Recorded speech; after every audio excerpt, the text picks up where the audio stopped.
70 বছর পার হয়ে গেছে, তারপরেও ক্ষমতা 80 বছর পার হয়ে গেছে, তারপরে একটা টিকিটের জন্য পাঠ করছে, কোটি টাকার পাত্তা নিয়ে আসলে থাকে। কথা বলেন না কেন?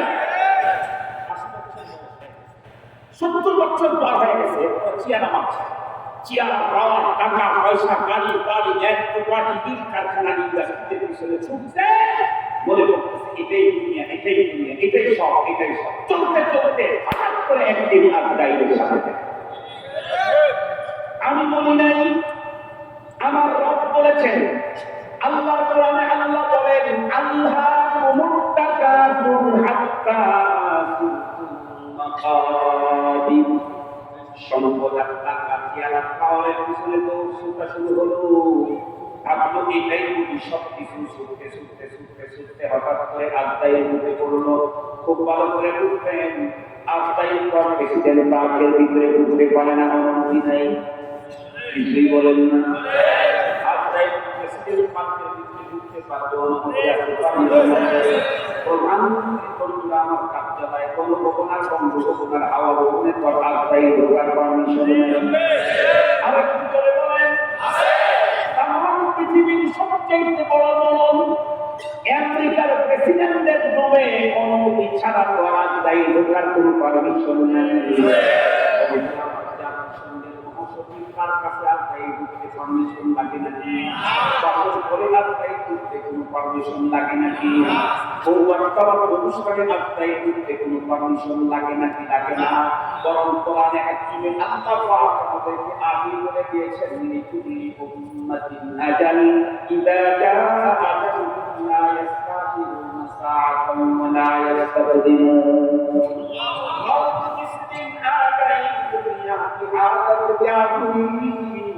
रूह से उड़ गई मुर्दा की हालत क्या हुई, जब मौत आवे तुम्हारे सामने, फिर तुम्हें फुर्सत न मिले तब हिलाने के लिए।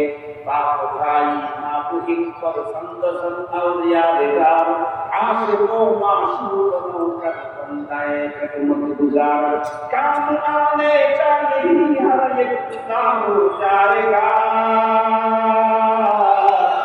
काम आने का नहीं हर एक काम हो जाएगा, बल्कि फिर हस्त खुशबू में गम का हो जाएगा, उसने तेरा छंद दो दाखिल फना हो जाएगा, उसने तेरा छंद दो आखिर फना हो जाएगा, जिस पे तेरा नाज है वो खाक में मिल जाएगा।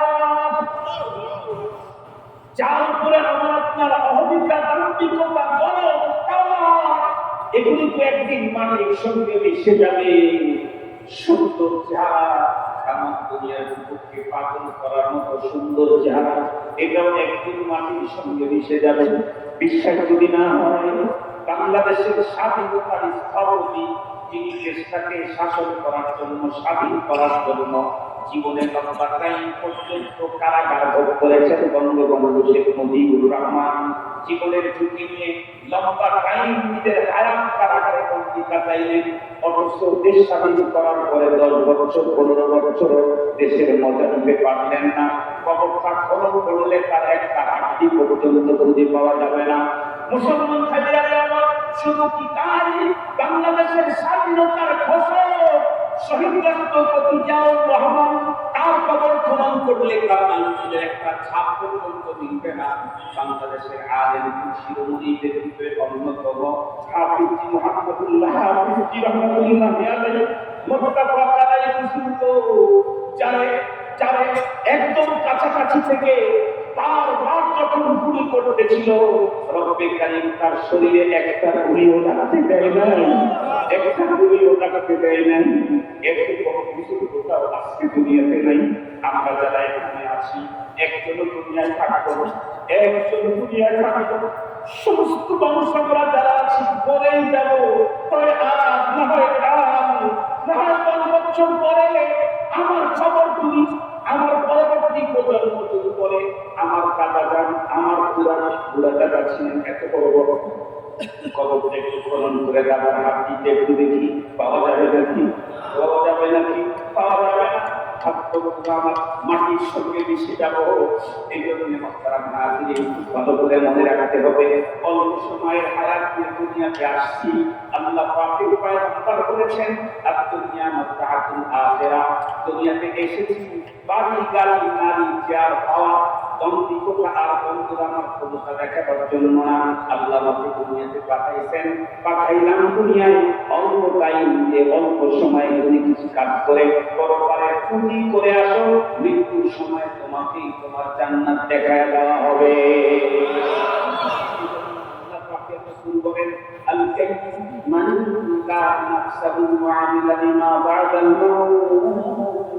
পৃথিবীর সবচেয়ে বড় বুদ্ধিমানকে বলে অনেক গাড়ি করেছে না, অনেক বাড়ি করেছে না, দীর্ঘদিন পর্যন্ত ক্ষমতায় ছিল না, অনেক বেশি ডিগ্রি অর্জন করেছে না, তাহলে বড় বুদ্ধিমানকে আল্লাহ বলেন দুনিয়াতে থেকে পরপারের পুঁজি যেই লোকটা করে সেই হলো বুদ্ধিমান। আমাদেরকে দুনিয়া থেকে পরপারের পুঁজি করতে হবে, এই জিনিসটা থেকে বড় কষ্ট করে আসে। গত রাতের আগের রাত্রে দিনের একটা মাদ্রাসা খবর উদ্বোধন, এরপরে আসর থেকে মাগরিব পর্যন্ত নাগেশ্বর মাদ্রাসায় বলেন, এরপরে এখানে আসছে ওই টাইম ঠিক রাখে না, অনেক পরে গিয়েছে বদল হয়ে গেছে।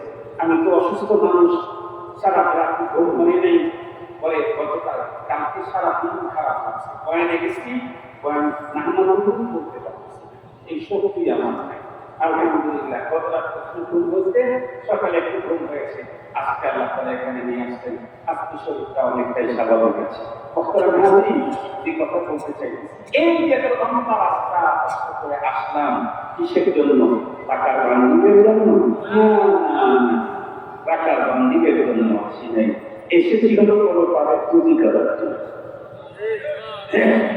কথা বলেন পরকালে পুঁজি করার। আপনারা যারা আসছেন কি এখানে কিছু দিবে না আরো নিয়েছে? কথা বলেন দেয় নাই, আরো নিয়েছে আপনাদের। আমি কি আপনাদেরকে এখানে ছেড়ে দেবো মনে করছিলেন? আমি কিছু নিয়ে থাকবো ইনশাআল্লাহ। তাও আপনারা আসছেন তার মানে হলো পরপারের পুঁজি করার জন্য, যা দিচ্ছে এটা পরপারের পুঁজি করার জন্য। মসজিদে গিয়া কমলতা শরীরের উপরে ঠেকাই কেন? পরপারের পুঁজি করার জন্য। আল্লাহর ঘর কাবা শরীফ আপনি দেখেন 24 ঘন্টার একটা মিনিট বন্ধ হয় না।